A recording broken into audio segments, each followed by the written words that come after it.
ইয়োবৰ বিৱৰণ 10 নম্বৰ অধ্যায়। মোৰ জীৱনত মোৰ প্ৰাণৰ আমনি লাগিছে। মই মুক্ত কণ্ঠে মোৰ দুখৰ কথা কম। মই হৃদয়ৰ বেজাৰত কথা কম। মই ঈশ্বৰক কম, তুমি মোক দোষী নকৰিবা। মোৰ লগত তোমাৰ কি গোচৰ আছে, তাক মোক বুজাই দিয়া। তুমি উপদ্ৰৱ কৰিবলৈ, তোমাৰ হাতৰ কাৰ্য তুচ্ছ কৰিবলৈ আৰু দুষ্টবোৰৰ যন্ত্ৰণাত প্ৰসন্ন হ'বলৈ তুমি জানো ভাল দেখিছা? তোমাৰ চকু জানো চৰ্ম চকু, আৰু তোমাৰ দৃষ্টি জানো মানুহৰ দৃষ্টিৰ নিচিনা? মই যে দুষ্ট নহওঁ, আৰু তোমাৰ হাতৰ পৰা যে উদ্ধাৰ কৰোতা মোৰ কোনো নাই, ইয়াক জানিও তুমি যে মোৰ অপৰাধ অনুসন্ধান কৰিছা আৰু মোৰ পাপৰ বুজ বিচাৰ লৈছা। তোমাৰ আয়ুস জানো মানুহৰ আয়ুসৰ তুল্য, বা তোমাৰ বছৰবোৰ জানো মানুহৰ দিনকেইটাৰ দৰে? তোমাৰ হাতে মোক গঠন আৰু নিৰ্মাণ কৰিলে, মোৰ সৰ্বাংগ সংলগ্ন কৰিলে। তথাপি তুমি মোক বিনষ্ট কৰিছা।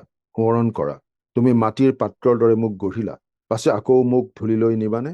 তুমি গাখীৰৰ দৰে মোক ঢলা নাইনে, আৰু থমা দৈৰ দৰে মোক ঘন কৰা নাইনে? তুমি মোক মাংস আৰু ছালেৰে ঢাকিলা, হাড় আৰু শিৰেৰে মোক বলা। তুমি অনুগ্ৰহ কৰি মোক জীৱন দান কৰিলা। তোমাৰ তত্বাৱধাৰণত মোৰ আত্মা প্ৰতিপালিত হৈছে। তথাপি মই জানিছো তোমাৰ এই ভাৱ আছিল। তুমি এই সকলোকে নিজ মনত গুপ্তকৈ ৰাখিছিলা, যে মই পাপ কৰিলে তুমি মোক চিনি ৰাখিবা আৰু মোৰ অপৰাধ ক্ষমা নকৰিবা। মই দুষ্ট হলে মোৰ সন্তাপ হব, ধাৰ্মিক হলেও মই অপমানেৰে পৰিপূৰ্ণ হৈ নিজৰ ক্লেশ দেখি মূৰ তুলিব নোৱাৰিম। মূৰ তুলিলে তুমি সিংহৰ নিচিনাকৈ মোক মৃগয়া কৰিবা, আৰু মোৰ অহিতে বাৰে বাৰে বিস্ময়জনক পৰাক্ৰম দেখুৱাবা। তুমি মোৰ অহিতে নতুন নতুন সাক্ষী আনিবা, মোৰ অহিতে তোমাৰ ক্ৰোধ বঢ়াবা, আৰু মোৰ লগত নতুন নতুন সৈন্য দলে যুদ্ধ কৰিব। তেন্তে তুমি মোক গৰ্ভৰ পৰা কিয় বাহিৰ কৰিলা? নকৰা হলে মই মৰিলোহেঁতেন, আৰু কাৰো চকুৱে মোক নেদেখিলেহেঁতেন। মই নোহোৱাৰ নিচিনা হলোহেঁতেন, আৰু গৰ্ভৰ পৰাই মোক মৈদামলৈ নিলেহেঁতেন। মোৰ দিনকেইটা তাকৰ নহয়নে? তেন্তে ক্ষান্ত হোৱা, য'ৰ পৰা মই উলটি নাহিম। এনে অন্ধকাৰ আৰু মৃত্যু ছায়াৰ দেশলৈ যোৱাৰ আগেয়ে অলপমান সান্তনা পাবলৈ মোক এৰি দিয়া। সেই দেশ মাজনিশাৰ নিচিনা ঘোৰ অন্ধকাৰ। সেই দেশ মৃত্যু ছায়াৰ দেশ, তাত একো চিজিল নাই, তাত পোহৰেই অন্ধকাৰৰ নিচিনা। সেয়া আছিল ইয়োবৰ বিৱৰণ 10 নম্বৰ অধ্যায়। ইয়োবৰ বিৱৰণ 11 নম্বৰ অধ্যায়। তাতে নামাথিয়া চুফৰে উত্তৰ কৰি কলে, ইমান অধিক কথাৰনো উত্তৰ দিয়া নাযাবনে? কথা বাঢ়ি মানুহক জানো নিৰ্দোষী কৰা হব? তোমাৰ বলকণীয়ে জানো মানুহক নিমাত কৰিব? তুমি নিন্দা কৰিলে কোনেও তোমাক লাজ নিদিবনে? কিয়নো তুমি কৈছা, মোৰ মত ঠিক, আৰু মই তোমাৰ দৃষ্টিতে সূচী। কিন্তু ঈশ্বৰে অনুগ্ৰহ কৰি কথা কোৱা হলে, আৰু তোমাৰ বিৰুদ্ধে নিজ মুখ মেলি জ্ঞানৰ নিগূঢ় বিষয় প্ৰকাশ কৰি ঈশ্বৰৰ বুদ্ধি কৌশল যে অনেক প্ৰকাৰ, তাক তেওঁ তোমাক জনোৱা হলে কেনে ভাল আছিল। এই হেতুকে তুমি জানিবা যে ঈশ্বৰে তোমাৰ অপৰাধৰ অধিক ভাগ এৰি পেলাইছে।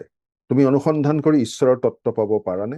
তুমি সৰ্বশক্তিমান জনাৰ সম্পূৰ্ণ তত্ত্ব লাভ কৰিব পাৰানে?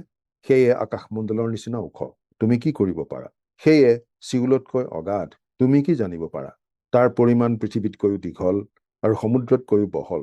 তেওঁ এই পোনে আহি যদি কোনোক আটক কৰি থয় আৰু বিচাৰ সভা পাতে, তেন্তে কোনে তেওঁক নিবাৰণ কৰিব পাৰে? কিয়নো তেওঁ দুষ্ট লোকক জানে, আৰু মন নকৰিও অধৰ্ম দেখে। কিন্তু অসাৰ মানুহ জ্ঞান শূন্য, এনেকি মনুষ্য জন্মৰে পৰা বনৰীয়া গাধৰ পোৱালী স্বৰূপ। তুমি যদি নিজৰ মন শুদ্ধ কৰা আৰু তেওঁৰ ফাললৈ হাত মেলা, কিন্তু হাতত অধৰ্ম থাকিলে তাক দূৰ কৰা, আৰু দুষ্টতাক নিজ তম্বুত থাকিব নিদিবা, তেন্তে তুমি অৱশ্যে নিষ্কলংক মুখ তুলিব পাৰিবা। এনেকি তুমি সুস্থিৰে থাকিবা, ভয় নাপাবা। কিয়নো তোমাৰ দুখ তুমি পাহৰি যাবা, বা বৈ গৈ নাইকিয়া হোৱা পানীৰ দৰে মনত লাগিব। তোমাৰ জীৱন দুপৰীয়াতকৈ নিৰ্মল হব, আৰু আন্ধাৰ হলেও সেয়ে প্ৰভাতৰ নিচিনা হব। আশা থকাত তুমি হাঁহিয়াল হবা, আৰু চাৰিওফালে বুজ বিচাৰ লৈ নিশ্চিন্ত মনে বিশ্ৰাম কৰিবা। তুমি শুওঁতে কোনেও তোমাক ভয় নলগাব, বৰং অনেকে তোমাৰ আগত নিবেদন কৰিব। কিন্তু দুষ্টবোৰৰ চকু নিস্তেজ হব, সিহঁতৰ আশ্ৰয় নষ্ট হব, আৰু প্ৰাণ ত্যাগেই সিহঁতৰ আশা হব। সেয়া আছিল ইয়োবৰ বিৱৰণ 11 নম্বৰ অধ্যায়। ইয়োবৰ বিৱৰণ 12 নম্বৰ অধ্যায়। পাছে ইয়োবে পুনৰাই উত্তৰ কৰি কলে, হয় হয়, তোমালোকেইহে মানুহ। মৰিলে জ্ঞান তোমালোকৰ লগতে যাব, কিন্তু তোমালোকৰ নিচিনা মোৰো বুদ্ধি আছে। তোমালোকতকৈ মই নিকৃষ্ট নহওঁ। এনেবোৰ কথা কোনে নাজানে? ঈশ্বৰৰ আগত প্ৰাৰ্থনা কৰি উত্তৰ পোৱা যি ময়েই বন্ধুৰ হাঁহিয়াতৰ পাত্ৰ হৈছো। ধাৰ্মিক সিদ্ধ পুৰুষজন হাঁহিয়াতৰ পাত্ৰ হৈছে। নিৰাপদে থকা লোকৰ মানত বিপদ অপমানৰ বিষয়। পিছল খাই পৰিবলগীয়া বিলাকলৈ সেয়ে বাট চাই থাকে। ডকাইতবোৰৰ তম্বু কুশলে থাকে। যাৰ হাতত ঈশ্বৰে অধিক ধন সম্পত্তি সোধাই দিছে, ঈশ্বৰৰ বিৰক্তি জন্মোৱা এনেবোৰ লোক নিৰ্বিঘ্নে থাকে। কিন্তু পশুবোৰক সোধাচোন, সেইবোৰে তোমাক শিক্ষা দিব, আৰু আকাশৰ পক্ষীবোৰক সোধা, সেইবোৰেও তোমাক কৈ দিব। নাইবা পৃথিৱীকো কোৱাচোন, সিও তোমাক শিক্ষা দিব, আৰু সমুদ্ৰৰ মাছবোৰেও তোমাক কব। এই সকলোৰে দ্বাৰাই কোনে নাজানে যে জিহুৱাৰ হাতে সেইদৰে কৰে? তেওঁৰে হাতত সকলো জীৱ জন্তুৰ প্ৰাণ আৰু সমুদায় মনুষ্য জাতিৰ জীৱাত্মা আছে। জীৱাই যেনেকৈ আহাৰৰ আস্বাদ লয়, তেনেকৈ কাণে জানো কথাৰ পৰীক্ষা নকৰে? প্ৰাচীনবিলাকৰ মাজত জ্ঞান আছে, দীৰ্ঘ আয়ুষত বুদ্ধি থাকে। জ্ঞান আৰু পৰাক্ৰম তেওঁৰ তাতহে আছে, পৰামৰ্শ আৰু বুদ্ধি তেওঁৰহে। চোৱা, তেওঁ ভাঙি পেলালে তাক পুনৰাই সজা নাযায়, তেওঁ মানুহক বন্ধ কৰিলে তাক মুকলি কৰা নাযায়। চোৱা, তেওঁ জলসমূহক আটক কৰে, তাতে সেইবোৰ শুকাই যায়, আকৌ সেইবোৰক উলিয়াই দিয়ে, তাতে সেইবোৰে পৃথিৱীখন লণ্ডভণ্ড কৰে। পৰাক্ৰম আৰু বুদ্ধি কৌশল তেওঁৰ তাতহে, প্ৰবঞ্চক আৰু প্ৰবঞ্চিত লোক এই দুয়ো তেওঁৰহে।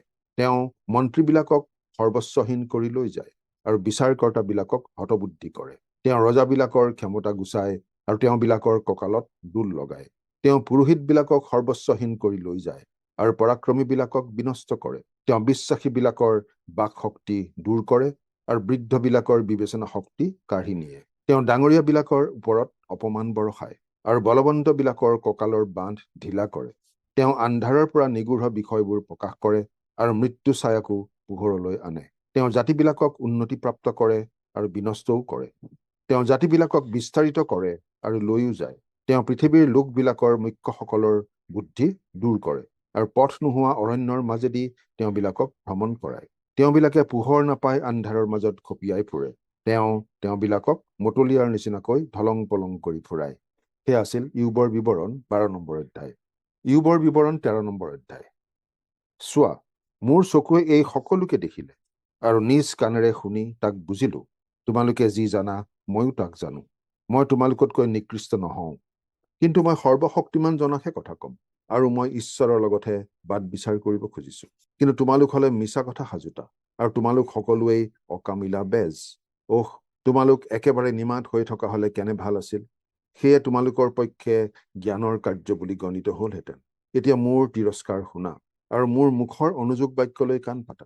তোমালোকে ঈশ্বৰৰ পক্ষ হৈ অন্যায়ৰ কথা কবানে আৰু তেওঁৰ পক্ষ হৈ প্ৰবঞ্চনা বাক্য বুলিবানে? তোমালোকে তেওঁৰেই পক্ষপাত কৰিবানে? তোমালোক ঈশ্বৰৰেই পক্ষ হৈ প্ৰতিবাদ কৰিবানে? তেওঁ বিচাৰি বিচাৰি তোমালোকৰ তত্ত্ব উলিয়ালে তোমালোকৰ মংগল হবনে? বা মানুহক ফাঁকি দিয়াৰ দৰে জানো তোমালোকে তেওঁক ফাঁকি দিব পাৰা? তোমালোকে যদি গুপুতে পক্ষপাত কৰা, তেন্তে তেওঁ অৱশ্যে তোমালোকক দণ্ড দিব। তেওঁৰ প্ৰতাপে তোমালোকক ত্ৰাসযুক্ত নকৰিবনে? তেওঁৰ ভয়ানকতাত জানো তোমালোকে ভয় নকৰিবা? তোমালোকৰ সোঁৱৰণীয় বচনমালা ভস্মস্বৰূপ দৃষ্টান্ত কথা মাথোন। তোমালোকৰ হেতুবাদ ধূলিৰ গড় স্বৰূপ। তোমালোকে মনে মনে থাকা, মোকেই কথা কবলৈ এৰি দিয়া। মোলৈ যি ঘটে ঘটক। মই কিয় মোৰ মাংস দাঁতত লৈ থাকিম? মোৰ প্ৰাণ মোৰ হাততেই ৰাখিম। চোৱা, তেওঁ মোক বধ কৰিব, মই তেওঁলৈ অপেক্ষা কৰি থাকিম। তথাপি তেওঁৰ আগত মোৰ আচৰণৰ নিৰ্দোষিতা প্ৰমাণ কৰিম। এয়াই মোৰ পৰিত্ৰাণৰ উপায়ো হব যে অধৰ্মী লোক তেওঁৰ আগত থিয় হব নোৱাৰিব। মনোযোগ কৰি মোৰ কথা শুনা, মোৰ বাক্য তোমালোকৰ কাণত সোমাওক। চোৱা, মোৰ গোচৰ মই ঠিক ঠাক কৰি থৈছো। মই যে নিৰ্দোষী হওঁ তাক মই জানো। মোৰ লগত প্ৰতিবাদ কৰিব পৰা কোন আছে? যদি আছে, তেন্তে মই নিমাত হৈ প্ৰাণত্যাগ কৰিম। তুমি কেৱল দুটা কাৰ্য মোলৈ নকৰিবা, তাতে মই তোমাৰ সন্মুখৰ পৰা নিজকে নুলুকুৱাম।